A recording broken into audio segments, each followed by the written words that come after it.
Halo teman-teman, balik lagi bersama aku Fajar di channel Fajrin. Jadi di video kali ini aku akan membahas soal mengenai logika matematika. Ini sekitar ada 4 soal. Oke, kita langsung bacakan saja untuk soal yang pertama ya. Oke, ini untuk soal yang pertama. Misalkan D, A, B adalah jarak titik A ke titik B, seperti tampak pada gambar ini. Ini premisnya, ada dua premis. Premis pertama ini, premis kedua ini, kita akan mendapatkan kesimpulan yang seperti ini. Oke, kalau berhubungan dengan premis, maka kita akan ada hubungannya dengan suatu pernyataan kebenaran, gitu ya. Jadi nanti ada, misalkan ada P, ini adalah unit terkecil dari suatu pernyataan ya. Ingat kalau misalkan ada jika dan maka, mana maka ini ya, maka kita akan menggunakan implikasi, ya. Implikasi itu yang tandanya panah ke kanan. Oke, pernyataan yang pertama di sini jikanya kita hilangkan, jadi P-nya adalah A dan B adalah titik pada sistem koordinat kartesius di bidang R2, gitu ya. Terus yang Q-nya ini disingkat aja tentunya, Q-nya, P-nya. Q-nya, maka nih setelah maka ada pernyataan baru, koordinat A dan B-nya seperti ini. Koordinat A, ini A sama dengan X, Y, gitu ya, dan B-nya sama dengan B, X2, Y2. Oke. Selanjutnya, ini untuk premis pertama, jika P maka Q, ya, ini premis pertama, katanya jika P maka Q, nah maka jika P maka Q ini akan membentuk suatu pernyataan premis pertama, yaitu jika P-nya, jika A dan B-nya ada di titik pada R2, maka Q-nya adalah koordinat A sama dengan ini dan B sama dengan ini. Sesuai ya? Nah, selanjutnya untuk yang kedua, premis yang kedua. Jika koordinat titik A, nah lihat teman-teman, A sama dengan ini dan B sama dengan ini itu mirip dengan yang setelah maka ya ini. Berarti dia Q. Nah, yang berbeda adalah yang bawahnya. Ini juga pernyataan ya. Ini namanya pernyataan matematis. Jadi, misalkan yang ini adalah R. Nah, maka R-nya adalah DA, B sama dengan akar dari X1 kurang X2 kuadrat ditambah Y1 kurang Y2 kuadrat. Oke, setelah itu kesimpulannya adalah, ini P2-nya ya. P2-nya, kesimpulannya adalah, mana ini ya, jika A dan B titik pada koordinat kartesius di bidang R, berarti P ya, maka D, A, B sama dengan ini, berarti R ya. Nah, ini kesimpulannya. Berarti suatu pernyataan, bentar, aku baca dulu pertanyaannya. Apakah penarikan kesimpulan pada argumen tersebut valid atau tidak? Tunjukkan dengan hukum logika. Oke. Berarti teman-teman tinggal merangkai suatu pernyataan logika secara menyeluruh ya. Kita akan gabungkan. Oke. Di premis pertama kita punya jika P maka Q. Ya, jika P maka Q. Kita akan kasih kurung jika P maka Q. Nah, selanjutnya di premis kedua itu ada jika Q maka R. Nah, karena premis pertama dan dua itu adalah gabungan, maka kita tinggal menambahkan konjungsi ya, atau dan. Jika Q maka R. Apa akibatnya? Akibatnya adalah sebuah kesimpulan. Kesimpulannya itu berupa implikasi juga gitu ya. Jadi kalau premisnya ini segini, maka yang kanannya adalah sebuah kesimpulan. Yaitu apa? Yaitu jika P maka R. Gitu ya. Jika P maka R. Nah, ini yang perlu dibuktikan, teman-teman ya. Apakah pernyataannya valid atau tidak. Selanjutnya, untuk membuktikan hal tersebut, menggunakan logika matematika, maka kita perlu hukum-hukum logika. Ini, teman-teman ya. Aku sudah buatkan, ntar aku pindahin dulu. Jadi nanti aku ngebuktiinnya menggunakan ini. Oke. Aku akan simpan di sini. Oke.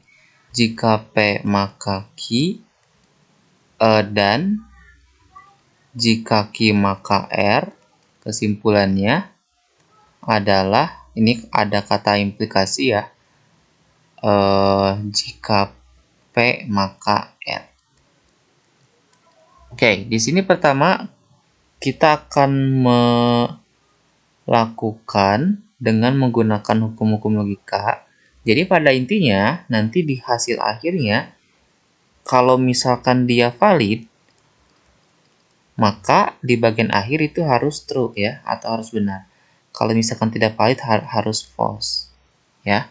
Oke. Pertama, karena di sini ada jika maka kita bisa mengubahnya menjadi konjungsi atau disjungsi, yaitu dengan menggunakan hukum logika yang ini ya. Oke, yang ini ya. Ekivalensi pernyataan majemuk. Jadi bentuk jika P maka Q itu akan sama dengan negasi P atau Q. Dan juga negasi Q, jika negasi Q maka negasi P. Jadi kita akan menggunakan yang kedua saja. Negasi P atau Q. Untuk yang pertama yang ini ya, negasi P atau Q. Yang ini negasi Q atau R. Nah, yang ini negasi P atau R. Nah, sekarang karena yang sebelah kiri adalah premis, ini kesimpulan. Nah, maka kita bisa juga menggunakan implikasi yang ini dan diubah ke bentuk yang ekivalen. Gitu ya. Jadi kita akan menggunakan yang tadi atau. Ini bayangkan aja menjadi sebuah pernyataan satu huruf saja, misalkan C. Berarti kan jika C maka negasi P atau R. Nah, teman-teman, silakan untuk misalkan C-nya sama dengan ini. Gitu ya, supaya nggak ambigu. C-nya apa gitu, tiba-tiba ada C. Berarti kita akan balik dengan ekivalensi menjadi negasi C atau negasi P atau R. Begitu ya. Nah, selanjutnya apa? Selanjutnya teman-teman bisa langsung mengembalikan C-nya ke bentuk semula, ke bentuk yang ini ya. Sehingga jadinya adalah negasi P atau Q, lihat yang ini, dan negasi Q atau R. Nah, ini adalah bagian yang C. Ingat ada negasinya di sini. Karena ini ada negasi, C-nya kan dalamnya ya. Atau negasi P atau R. Oke. Selanjutnya kita akan menggunakan sifat ini ya, sifat mana tadi? Nah, sifat involusi dan juga sifat hukum De Morgan. Jadi kalau misalkan ada pernyataan konjungsi yang ini kita negasikan, maka hasilnya akan disjungsi. Ini negasi ya. Begitupun pernyataannya menjadi negasi P atau negasi Q ya. Berarti ini kita seperti mengkalikan ya, seperti mendistribusikan suatu bilangan. Misalkan 2 dikali 1 tambah 3. Ini kan jadinya 2 kali 1 dan ditambah 2 kali 3 kan. Gitu ya. Berarti ini akan menjadi kita kaliin ke dalam negasi dikali negasi P ya, berarti menurut hukum involusi jadinya P doang ya. Nih, kalau kita punya negasi P, kita negasikan maka hasilnya P. Ini kita negasikan atau berarti jadi dan ya. Ki jadi negasi ki berarti. Yang ini menjadi atau, yang ini menjadi ki, yang ini menjadi dan, ini menjadi negasi R. Oke, selanjutnya ini enggak ya. Kenapa enggak? Karena yang dinegasikan adalah C-nya. Jadi ini tidak, karena udah nggak ada di C ya. Negasinya itu nggak ada di sini. Oke, ini atau negasi P atau R. Oke, di sini perhatikan ada, ini kan pernyataan majemuk ya. 1, 2, 3, ada 3. Dan ada penghubung atau. Nah, menurut hukum komutatif, kalian bisa bolak-balik ya pernyataannya. Supaya apa? Supaya kita bisa mendapatkan nilai kebenarannya seperti apa. Oke, kita akan coba untuk menggabungkan ini dan ini. Oke, kita akan pisahkan berarti yang ininya negasi P dan negasi Q, atau kita akan coba untuk mengoperasikan. Kita kasih warna merah supaya terlihat apa yang akan kita operasikan. Q dan negasi R atau negasi P atau R ya. Oke, selanjutnya apa yang bisa kita lakukan? Nah, ini teman-teman bisa langsung masukkan ya dengan menggunakan distributif P dan negasi Q, atau ntar ya, ini kita kasih warna merah, Q dan negasi R atau negasi P atau ini bisa dibalik teman-teman ya, karena ininya ada atau dan atau. Jadi kita bisa balik menjadi R atau negasi P gitu ya. Oke, selanjutnya teman-teman bisa memasukkan nilai R-nya ke dalam seperti distribusi pada bilangan. Oke, ininya menjadi R atau Q, berarti Q atau R sama saja. Dan ada dan di sini, negasi R atau R. Ini ada atau negasi P. Oke, selanjutnya yang kiri ini tetap P dan negasi Q, atau yang dalamnya adalah, ingat di sini ada negasi R atau R. Kita akan menggunakan hukum yang mana? Ada hukum ini ya. Ada P atau negasi P. Jawabannya adalah true ya. Jawabannya true. Berarti ini akan sama saja dengan Q atau R dan true. Atau ini R ya. Atau P. Atau dan. Ntar. Negasi R.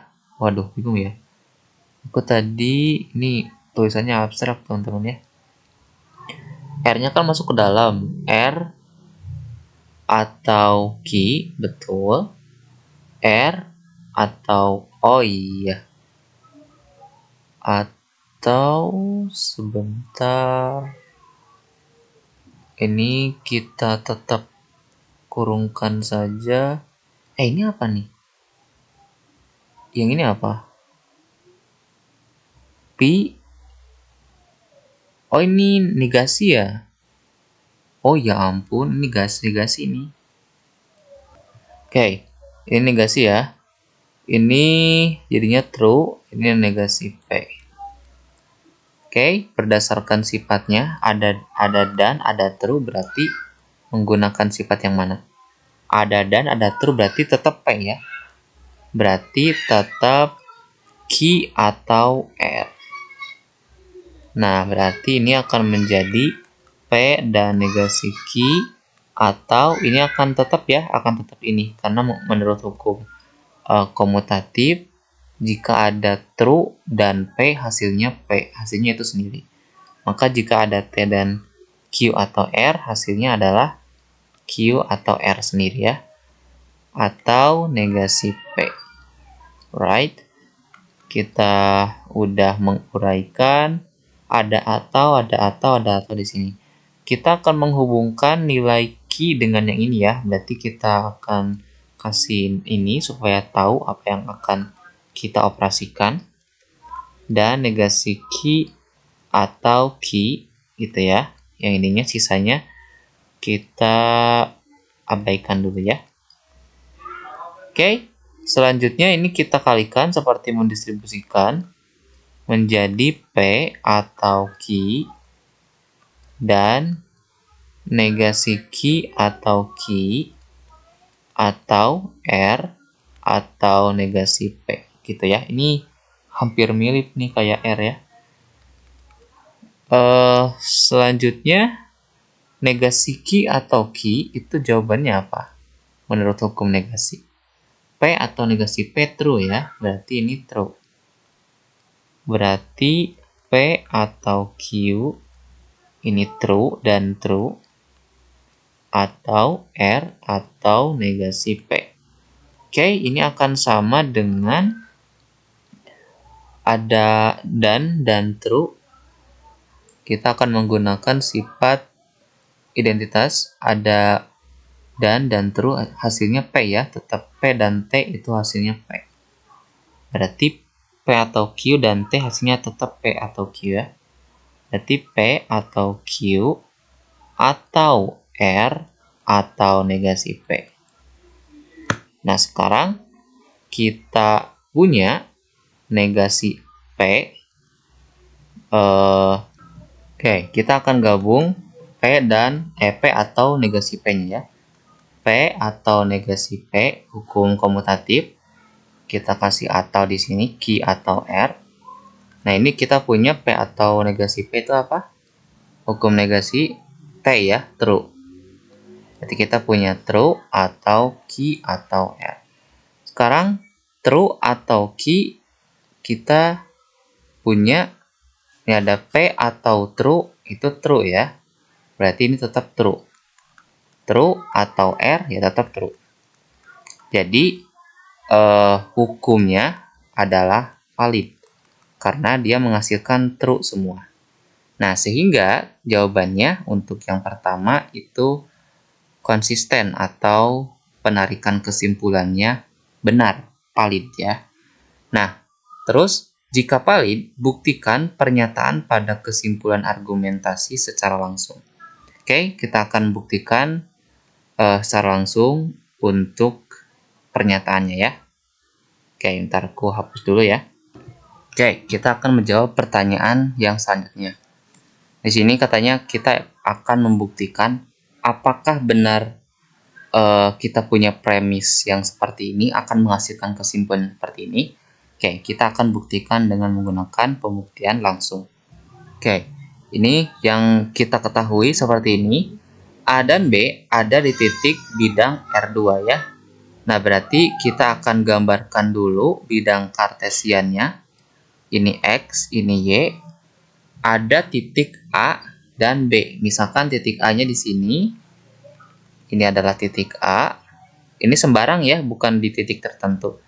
Ini adalah A, X1, ini berarti X1, ini Y1, koma Y1, dan titik B itu di sana ya, misalkan di sini. Ini titik B-nya adalah di sini. Nah, silakan teman-teman pakai geometri juga bisa ya pembuktiannya.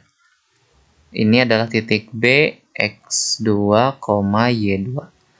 Sekarang kita lihat, teman-teman. Aku akan berikan warna yang berbeda ya supaya terlihat gambarnya. Ini ada bentuk yang seperti ini, juga ada bentuk yang seperti ini. Jadi di matematika murni itu kita nggak melulu menggunakan rumus secara masif, tapi kita juga harus membuktikan rumus itu benar atau salah. Jadi kita tuh seolah-olah bukan hanya menggunakan tapi membuktikan benar gak rumus itu seperti ini gitu ya. Nah,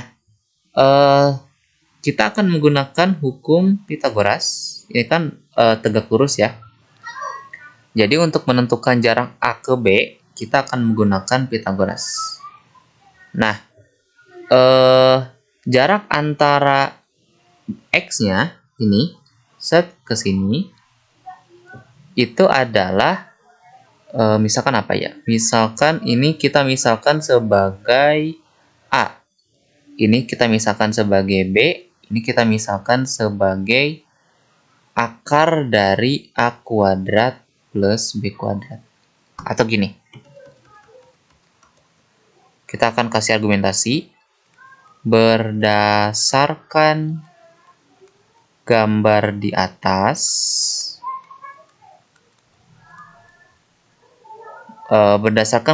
atas, menurut hukum Pythagoras, maka panjang AB adalah, AB itu ini ya, berarti AB atau DAB ya, jarak A ke B, DA, B, itu sama dengan, ini A-nya, kita udah misalin di sini ya, di gambarnya. Ini misalkan kuadrat ya. A kuadrat plus B kuadrat. A-nya apa? A-nya teman-teman bisa lihat di sini. Ini kan jarak dari 0 ke X1 adalah X1.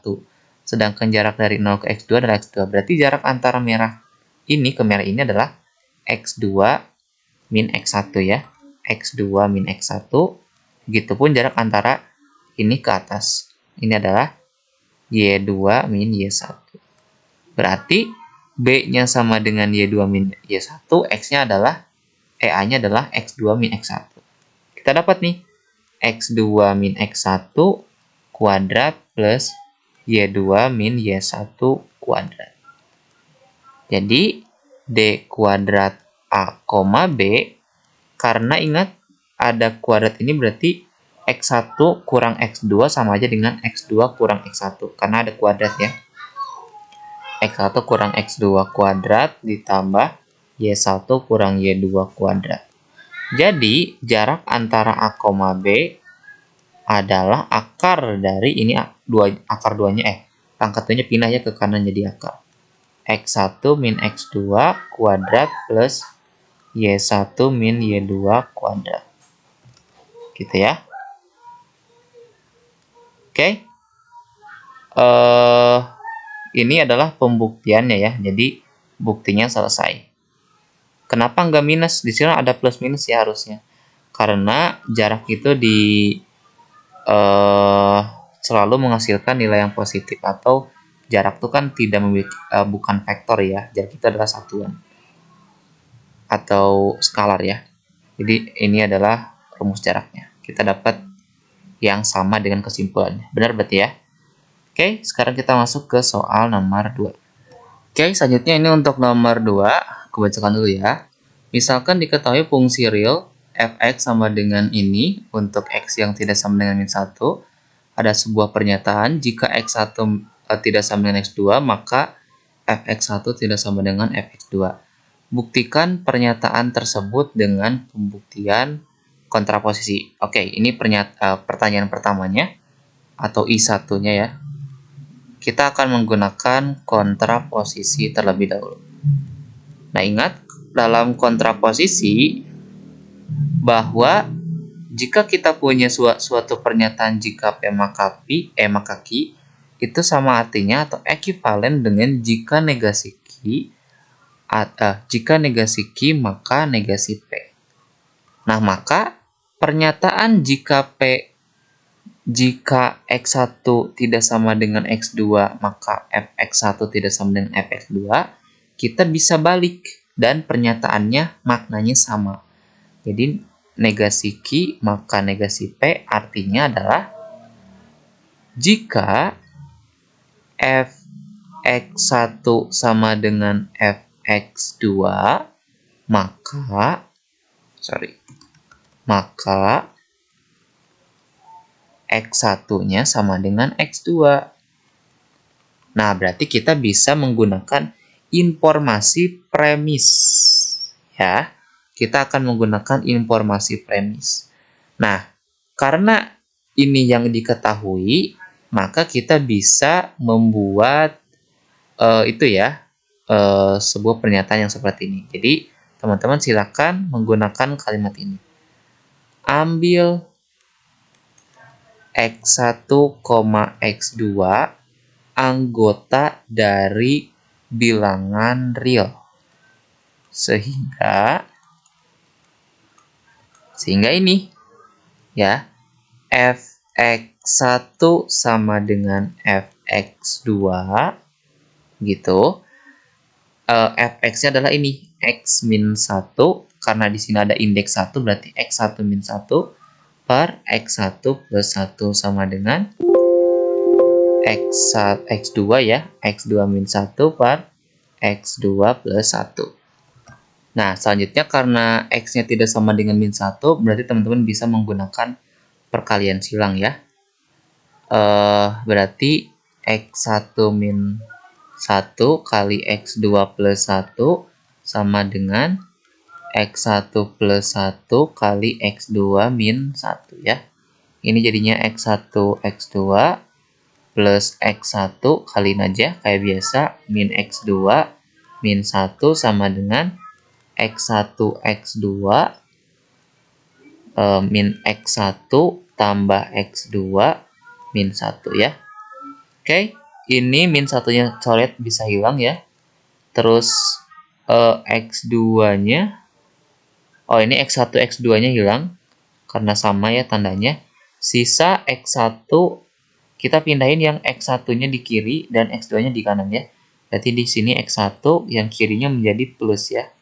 X1 yang kiri jadinya plus ke kanan, X2 plus X2 yang ini. Jadi kita akan punya 2x1 jumlahin ya, sama dengan 2x2. Kita bagi dengan 2 kedua ruas, jadinya x1 sama dengan x2. Terbukti, kesimpulannya benar. Oke, selanjutnya kita akan menggunakan yang kedua ya. Apa yang kedua tuh kontradiksi kalau nggak salah ya. Pertanyaannya. Oh, ini aja ada ya. Nah, di sini. Jika Q adalah himpunan bilangan rasional, maka tidak ada R anggota Q sedemikian sehingga R kuadrat sama dengan 2. Buktikan pernyataan tersebut dengan metode pembuktian kontradiksi. Oke, pembuktian kontradiksi itu, sebentar aku akan ingat-ingat dulu. Kontradiksi itu, jadi kalau misalkan kita... Oke, selanjutnya akan dibuktikan dengan menggunakan kontradiksi. Jadi kontradiksi itu, kalau kita punya sebuah pernyataan jika P maka Q, ya, Q-nya berupa kesimpulan, dan ini misalkan sebuah pernyataan yang benar, padahal Q-nya salah, gitu ya. Maka supaya kesimpulannya tetap benar atau pernyataan P maka Q-nya tetap benar, maka P-nya harus salah gitu ya. Karena ingat dalam implikasi jika P maka Q itu benar, salah ketika P-nya benar, Q-nya salah. Gitu ya. Jadi kalau misalkan jika P maka Q-nya benar, padahal Q-nya salah, maka kita harus memaksa P-nya juga salah supaya kesimpulannya tetap benar. Begitu ya. Jadi, kita akan menegasikan premisnya. Oke. Nah, ini jika P maka Q-nya kita punya seperti ini. Jika Q himpunan rasional, bilangan rasional, maka tidak ada R anggota Q sedemikian sehingga R kuadratnya sama dengan 2. Oke, berarti ini adalah P-nya, Q himpunan rasional, ya. Q-nya adalah tidak ada R anggota Q sedemikian sehingga R kuadratnya sama dengan 2. Nah, sekarang kita akan membuat P-nya salah supaya kesimpulannya tetap benar. Karena kita andaikan Q-nya itu salah ya. Ini P, jika P maka Q-nya benar. Nah, Berarti pernyataannya kita akan andaikan key-nya salah atau andaikan key himpunan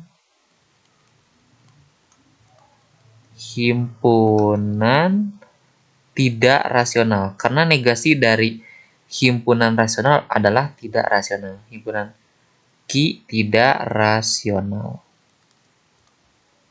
Ini kita andaikan dulu ya. Nanti apakah kesimpulannya benar seperti ini atau justru sebaliknya. Tapi kalau misalkan kontradiksi harusnya sebaliknya ya. Nah, silakan kasih argumen di sini ya. Perhatikan bahwa R kuadrat sama dengan 2 untuk R kuadrat sama dengan 2 untuk R-nya tidak ada di Q. Kan ini artinya tidak ada R anggota Q. Berarti R bukan anggota Q. Nah, karena Q-nya adalah himpunan tidak rasional, berarti R bukan anggota dari himpunan tidak rasional. Artinya apa? Kalau bukan anggota dari himpunan tidak rasional, berarti R-nya adalah anggota rasional. Nah, anggota rasional itu kita bisa, ini aku tuliskan saja dulu ya. Rasional adalah suatu bilangan yang bisa dibentuk dalam A per B, tapi B-nya tidak sama dengan 0. Kayak pecahan lah, cuman 4 per 2 juga bisa kita sebut sebagai pecahan, tapi nilainya kan bulat ya. Nah, ini adalah rasional, 1 per 2, 3 per 5, 4 per 7, rasional. Nah, tapi kita akan lihat di sini, R kuadrat sama dengan 2, berarti kita punya R-nya adalah sama dengan plus minus akar 2. Sedangkan akar 2 bukan rasional. Tapi di sini R mengatakan rasional. Padahal kenyataannya R bukan rasional. Kesimpulannya apa? Kesimpulannya adalah hal ini kontradiksi. Hal ini tuh berarti ini ya. R-nya bukan rasional. Hal ini kontradiksi dengan R anggota Q ya, atau anggota R bukan anggota Q atau R rasional. Nah, begitu ya. Jadi terbukti kalau di R kuadrat sama dengan 2, kita uraikan ternyata akar 2 kan, kalau akar 2 kan tidak bisa dibentuk seperti ini. Coba berapa per berapa yang hasilnya akar 2? Kan nggak ada ya. Jadi bukan rasional kalau akar 2 itu. Sedangkan di pernyataannya R-nya itu rasional. Maka kan itu saling inverse ya, saling berkebalikan. Maka dari itu haruslah, ini jawaban akhirnya, haruslah Q rasional ya. Harusnya Q-nya itu benar ini ya. Harusnya Q himpunan rasional. Udah terbukti. Oke. Selanjutnya nomor 2 di bagian terakhir. Ntar aku hapus dulu ya. Oke, ini yang ketiga dari soal nomor 2. Misalkan Px adalah fungsi proporsional dalam X, yaitu seperti ini ya. Jika 0 kurang dari mutlak X min A kurang dari delta, maka mutlak 3X plus A min 4A kurang dari epsilon, buktikan dengan pembuktian eksistensial pernyataan kuantor universal eksistensial di bawah ini. Untuk setiap epsilon lebih besar dari 0, terdapat delta yang lebih besar dari 0, sedemikian sehingga Px itu selalu benar ya. Ini biasanya definisi dari nilai mutlak ya kalau tidak salah ya. Nah, kita akan menggunakan pembuktian eksistensial ya, pembuktian eksistensial. Oke, kita punya sebuah pernyataan yang seperti ini. 0 kurang dari X min A. Ini kan ada jika maka ya, berarti jika ini maka yang kanan. Maka kalau misalkan teman-teman menemukan hal soal yang seperti ini, silakan samakan yang bagian kanannya dengan yang kirinya. Itu aja ya, simpelnya ya. Kita akan punya di sini A dikurang 4A jadinya minus 3A ya. 3-nya bisa pindah, bisa keluar, sorry. Ini masih dalam, kurang dari epsilon. 3 ini kita bagikan kedua ruas. X min A, kita bagikan kedua ruas dengan 3 epsilon per 3. Ini pernyataan kirinya, tetap kita tulis. Nah, lihat persamaannya. Ya, X min A, mutlak X min A. Lihat, ada 0, ini pasti kurang dari 0 ya. Nah, ini deltanya itu sama dengan ini. Maka, dengan memilih delta sama dengan epsilon per 3 untuk setiap epsilon yang lebih besar dari 0, maka pernyataan ini selalu benar. Gitu ya. Udah beres, pembuktian selesai. Jadi, teman-teman selesai. Kalian tinggal membuktikan ada tidak deltanya. Kan di sini ini ya, aku mungkin jelaskan sedikit. Kalau misalkan ada pernyataan eksistensial seperti ini, nah ini yang ada ini ya, ada di sini. Kalian tinggal membuktikan ada tidak deltanya. Kalau ada, maka dia akan selalu benar. Nah, ini ada ternyata deltanya itu adalah epsilon per 3 untuk setiap epsilon yang lebih besar dari 0. Ada ternyata. Ya udah, berarti pembuktiannya selalu benar. Selesai. Gitu ya. Oke, kita lanjut ke soal nomor 3. Oke, selanjutnya kita akan membuktikan dengan pembuktian induksi matematik ya. Langsung saja ya, biar tidak terlalu lama. Yang pertama, pembuktian induksi matematik ya. Oke, pertama teman-teman harus mengecek kondisi awal ya, atau apa ya istilahnya ya. Ya kondisi awal lah ya, disebutnya. Aduh, lupa lagi aku kondisi awal. Kondisi awalnya kan saat n-nya asli, berarti saat n-nya sama dengan 1. Tinggal masukin aja ke sini. Berarti kan berapa? 2 sama dengan 1 kuadrat n ya. Ntar aku tulis dulu n-nya, n kuadrat plus n sama dengan 1 kuadrat tambah 1 sama dengan 2 ya. Oke, sama ya. Ini berarti benar. Nah, berarti kita akan mengasumsikan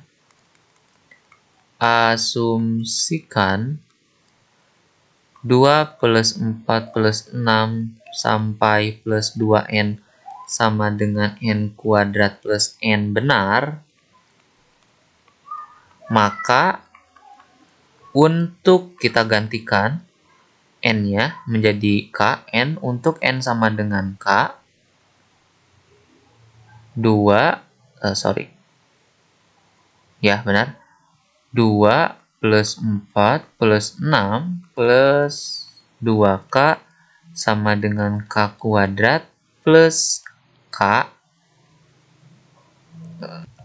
Sorry, harusnya ini K plus 1 ya. Oke, ini salah ya. Berarti ini lebih dikit lah ya. Berarti 2 plus 4 plus 6 sampai plus 2K. Ingat ada satu lagi di sini, ada satu suku lagi. Berarti plus 2K plus 1.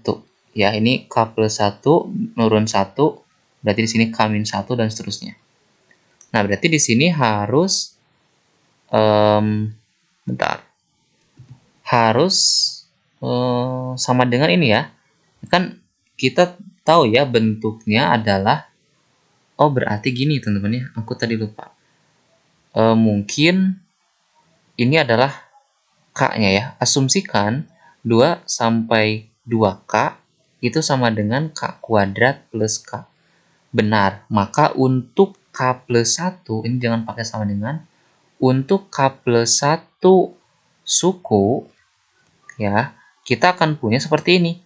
2 plus 4 plus 6 sampai seterusnya, sampai 2K, dan ada tambahan satu suku lagi, itu sama dengan apa? Sama dengan, ingat nih, ini yang ininya. 2 sampai 2K itu adalah 2 sampai 2K adalah K kuadrat plus K. Nah, ini ada tambahan plus 2 kali K plus 1. Benar tidak konsisten? Nanti kita lihat ya. K kuadrat plus K kita uraikan, kita kalikan ke dalam. 2K plus 2. K kuadrat plus K tambah 2K. 3K plus 2. Terus kita faktorkan. K plus 1 kuadrat. K plus 1 kali K plus 2 ya. Bentar. Iya, kali K plus 2. Nah, ini kita dapat seperti ini, tapi kita bisa merubahnya bukan menjadi seperti ini, tapi menjadi seperti ini ya. K plus 1 kuadrat. Nah, ini K plus 1 kuadrat berapa? K kuadrat plus 2K plus 1 kan? Nah, di sini ada K kuadratnya, ada 2K-nya, ada 1-nya. Tapi di sini 3K dan 2. Berarti kekurangannya apa? Kekurangannya adalah K-nya dan plus 1-nya. Berarti ditambah K plus 1. Nah, ini konsisten. Ya. Jadi untuk K, ternyata rumusnya adalah K kuadrat plus K. Nah, ingat ini ada variabel K. Tapi ketika kita ubah menjadi K plus 1, ternyata masih konsisten. K plus 1 kuadrat tambah K plus 1. Beres. Udah, jadi ini terbukti benar. Udah, teman-teman. Jadi kita bisa lanjut ke soal terakhir ya, nomor 4. Oke, ini untuk soal yang terakhir. Tunjukkan dengan contoh penyangkalan counter example bahwa pernyataan berikut tidak dapat digeneralisasi sebagai pernyataan yang selalu benar. Oke. N kuadrat tambah N tambah 1 adalah bilangan prima untuk setiap N anggota bilang asli. Kita akan menggunakan counter example, tapi karena kan counter example kan harus didapat dari bentuk yang membuat dia itu benar saja atau salah saja kan. Nah, berarti kita langsung masuk ke ininya, ke bilangan aslinya. Jadi untuk N sama dengan 1, P1-nya sama dengan 1 kuadrat tambah 1 tambah 1, 3. Ini kan prima ya. Kita akan cek semua. N sama dengan 2, P2, 2 kuadrat plus 2 plus 1 sama dengan 4 tambah 2, 6, 7 ya. Prima juga. Jadi sampai menemukan yang salahnya.